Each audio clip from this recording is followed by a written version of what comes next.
қомақты қаржы ұсынды.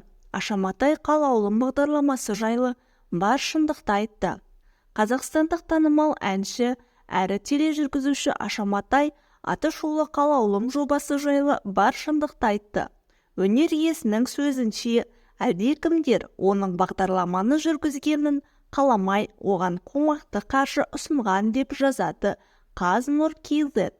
Аша Матай қалаулым бағдарламасын жүргізген кезін еске алып, басынан өткен жағдайларды баяндап берді. Тележүргізушінің айтуынша, сол кезде бағдарлама тізгінін басқа адамға ұстатқысы келгендер оған қомақты қаржы ұсынып, орнын босатуын өтінген. Бағдарламаны жүргізбеу үшін қомақты қаржы ұсынған кісілер де болды. Қанша қаражат екенін айтпай-ақ қояйын.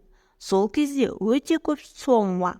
Бұл бағдарламаны жабу үшін де, менің жүргізбеуім үшін де ақша ұсынды. Менің орныма басқа жүргізуші қойғысы келді. Тікелей эфирде ауыр кездер көп болды. Біреу талып қалып жатты. Менің денсаулығымда сыр беріп, әрең жүргізген кездерде болды. Жедел жәрдем шақырғанбыз. Бір жағынан, сол үшін де жобаны жүргізудің қажеті жоғын түсіндім.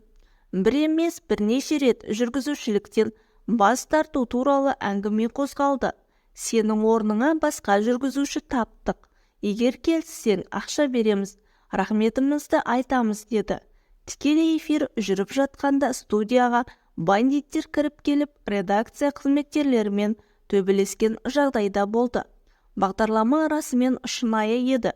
Отырған қатысушылар да өмірде сондай болған, ал жұрт оған сенбейді деді Аша.